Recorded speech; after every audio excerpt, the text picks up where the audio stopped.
Hello everyone, welcome to tasty moments and my new mini vlog. मी झाली शाळेसाठी एकदम रेडी आणि कालच्या व्लॉगमध्ये मी तुमच्यासोबत शेअर केली होती आंबाडीच्या पराठ्याची रेसिपी. आजच्या व्लॉगमध्ये आंबाडीची पातळ भाजी कशी बनवायची ते बघणार आहोत. त्यासाठी आपल्याला लागणार आहे ज्वारीच्या कण्या म्हणजे ज्वारीचा भरडा. तोपर्यंत गॅसवर 3 ते 4 वाट्या पाणी गरम करण्यासाठी म्हणजे उकळण्यासाठी ठेवून द्या आणि अशा प्रकारे एकदम बारीक न करता तुम्हाला असा कण्या टाईप त्यांना मिक्सरला ग्राइंड करायचं आहे, थोडं ओबडधोबड.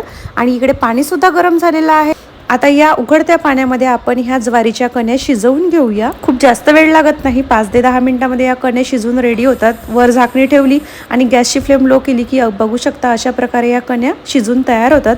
आता फोडणीची तयारी करूया. यासाठी मी सरसोचं तेल वापरणार आहे. सरसोच्या तेलामध्ये म्हणजे मोहरीच्या तेलामध्ये ही जी आंबाडीची पातळ भाजी असते ना ती चविष्ट बनून तयार होते.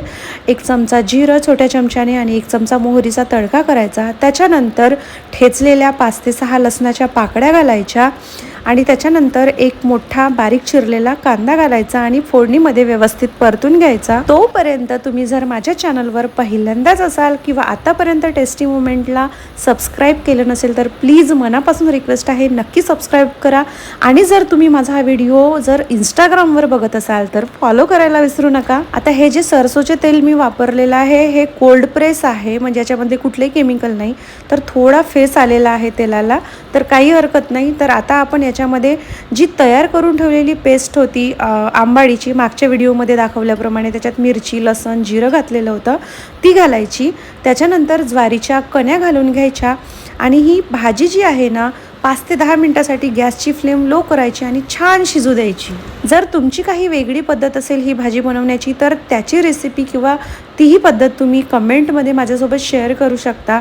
त्याच्यानंतर चवीनुसार मीठ घालायचं आणि धणे आणि जिऱ्याचं वाटण जे मी करून ठेवत असते म्हणजे बारीक पूड ती थोडीशी घालायची चवीसाठी.